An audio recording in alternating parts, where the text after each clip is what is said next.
मकर राशि पर शनि की 7.5 का आखिरी चरण।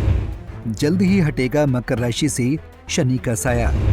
जाते जाते मकर राशि पर मेहरबान हुए शनि। अगले 7 महीने में क्या देंगे शनि? मेरे YouTube पेज एस्ट्रोनॉलेज पर आपका स्वागत है। नमस्कार, मैं हूं नरेश कुमार। सबसे पहले उन दर्शकों का धन्यवाद जिन्होंने पेज को सब्सक्राइब किया है, पेज के वीडियोस को शेयर कर रहे हैं, लाइक कर रहे हैं और कमेंट बॉक्स में हमें अपनी राय भी लगातार भेज रहे हैं। दोस्तों, आज के वीडियो में बात करेंगे मकर राशि की और बात होगी शनि देव की। शनि देव का जो है वो गोचर जो है वो इस समय चल रहा है कुंभ राशि में, और मकर राशि जो शनि की अपनी राशि है ये 7.5 के प्रभाव में है। और ये प्रभाव शुरू हुआ है 26 जनवरी 2017 से।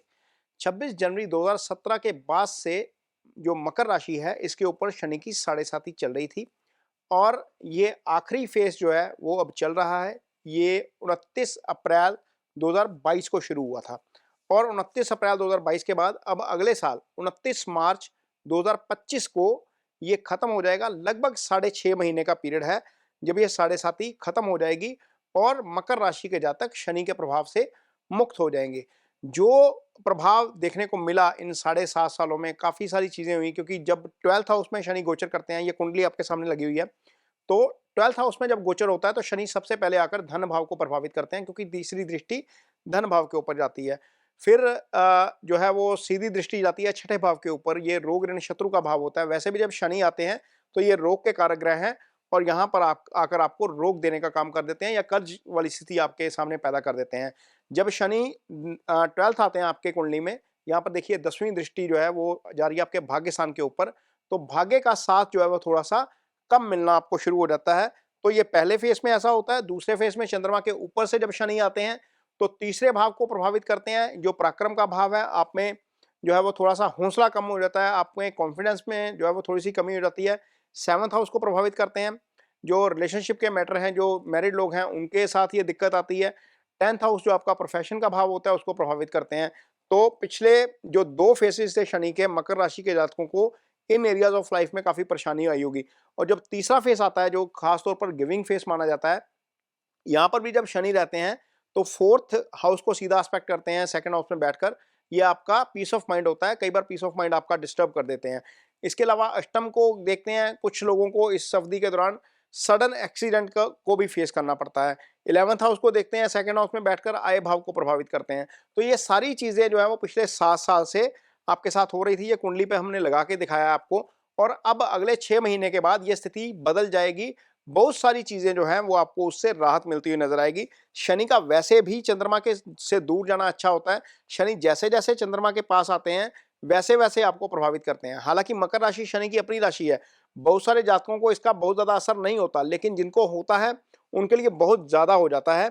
और जब शनि 29 मार्च 2025 को आगे निकल जाएंगे तो वो आपके लिए बहुत अच्छे हो जाएंगे। कारण ये है कि कोई भी पाप ग्रह हो, चाहे वो शनि हो, राहु हो, केतु हो, सूर्य हो, मंगल हो, तीसरे भाव में पाप ग्रहों का गोचर काफी शुभ हो जाता है। तो राशि के स्वामी का तीसरे भाव में जाना आपको डेफिनेटली बहुत हेल्प करेगा। सबसे पहले तो यह है कि आप नेगेटिव इन्फ्लुएंस से निकल जाएंगे। जो इस समय प्रभाव नेगेटिव चल रहा है वहां से आपको मुक्ति मिल जाएगी। आपका जो पीस ऑफ माइंड है वो वापस लौटेगा। सबसे पहले तो ये होगा, जब आपका पीस ऑफ माइंड वापस लौटता है तो आपको डेफिनेटली काम करने में आपका मन लगता है, और आप जो है वो पूरी जो है वो एंथुसिज्म के साथ, पूरे उत्साह के साथ आप काम करते हैं। और जब तीसरे भाव यानी कि पराक्रम भाव में शनि आ जाएंगे तो पराक्रम में वृद्धि करेंगे, क्योंकि शनि जहां पर बैठते हैं उस भाव के फल में वृद्धि कर देते हैं, उस भाव को मजबूत कर देते हैं। तो यहां पर पूरे पराक्रम के साथ काम करने का समय आ रहा है। जो चीजों में आपको प्रॉब्लम आ रही थी, जिन एरियाज ऑफ लाइफ में आपको प्रॉब्लम आ रही थी, वैसे भी अभी पीस ऑफ माइंड डिस्टर्ब चल रहा है कुछ लोगों का। 4th हाउस डिस्टर्ब है, मदर की हेल्थ को लेकर दिक्कत है, सीक्रेसी के मामले में कुछ लोगों को काफी प्रॉब्लम हुई है। मकर राशि के जातकों की इस अवधि के दौरान सीक्रेसी भी काफी लीक हुई है, क्योंकि अष्टम भाव आपकी सीक्रेसी का भाव होता है। तो यहाँ पर जो दिक्कत चल रही थी वो आपकी दिक्कत दूर होगी। आय को लेकर जो दिक्कतें चल रही थी, कुछ लोगों का प्रमोशन रुका हुआ है शनि के कारण, कुछ लोग जो है वो प्रमोट नहीं हो पा रहे। आय भाव के साथ साथ 11th हाउस जो है वो आपकी प्रमोशन का भी भाव होता है। तो यहाँ पर शनि की दृष्टि जो है वो काफी जो है वो नेगेटिव इन्फ्लुएंस दे रही थी। वो नेगेटिव इन्फ्लुएंस जैसे ही हटेगा वो प्रमोशन के रास्ते भी आपके लिए खुलेंगे, और यहाँ पर शनि डेफिनेटली आपके लिए पीस ऑफ माइंड का काम करेंगे, और आपके पराक्रम में वृद्धि करेंगे। आपकी आय के नए रास्ते खुलेंगे, और आप पूरे उत्साह के साथ जो है वो आगे जो है वो काम करना शुरू करेंगे। जाता हुआ शनि जो है वो वैसे भी कुछ ना कुछ देके जाते हैं। तो अगले 6 महीने आप मान के चलिए शनि धन में वृद्धि का काम कर सकते हैं आपके लिए। क्योंकि शनि धन स्थान के स्वामी भी है आपके लिए और वहां पर आपके लिए बहुत अच्छा जो है वो गोचर 2025 के बाद हो जाएगा। तो मकर राशि के जातकों को यही खुशखबरी है कि अगले 6 महीने बाद आपको शनि की साढ़े साती से मुक्ति मिल जाएगी। जो साढ़े साती 26 जनवरी 2017 को शुरू हुई थी वो 29 मार्च 2025 को खत्म हो जाएगी। शनि आगे निकल जाएंगे, आपके ऊपर मानसिक दबाव कम होगा, आप जो है वो थोड़ा सा रिलीफ फील करेंगे, फिजिकली भी आपको रिलीफ होगा। जिनके ऊपर कर्ज चढ़ा है, जिनके ऊपर कोई कोर्ट केसेस है, उनको यहां से मुक्ति मिलती हुई नजर आएगी। ये मकर राशि के जातकों के साथ होने जा रहा है अगले 6 महीने के बाद। तो यहाँ पर साढ़े साती खत्म होने का जो है वो थोड़ा सा इंतजार आपको हालांकि करना पड़ेगा, लेकिन जैसे ही शनि मार्गी होंगे, अभी वक्री अवस्था में 15 नवंबर को मार्गी हो जाएंगे, वो स्थिति आपके लिए काफी अच्छी हो जाएगी। जाते शनि अगले 6 महीने में आपको डेफिनेटली कुछ ना कुछ ऐसा देके जाएंगे जो आपको जो है वो काफी जो है वो पॉजिटिव रहेगा आपके लिए। और यदि आपकी कुंडली में शनि की स्थिति खराब है, क्योंकि आपकी कुंडली में शनि राशि के स्वामी है, तो यदि आपकी कुंडली में शनि की स्थिति खराब है तो आपको 3-4 मैं रेमेडीज आप दे रहा हूं, वो आपको रेमेडीज जरूर करनी चाहिए, उससे आपको डेफिनेटली बहुत फायदा होगा।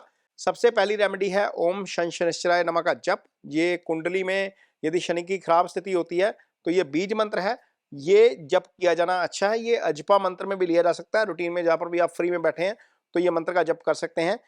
शनि जो है वो मासिस के कारक होते हैं।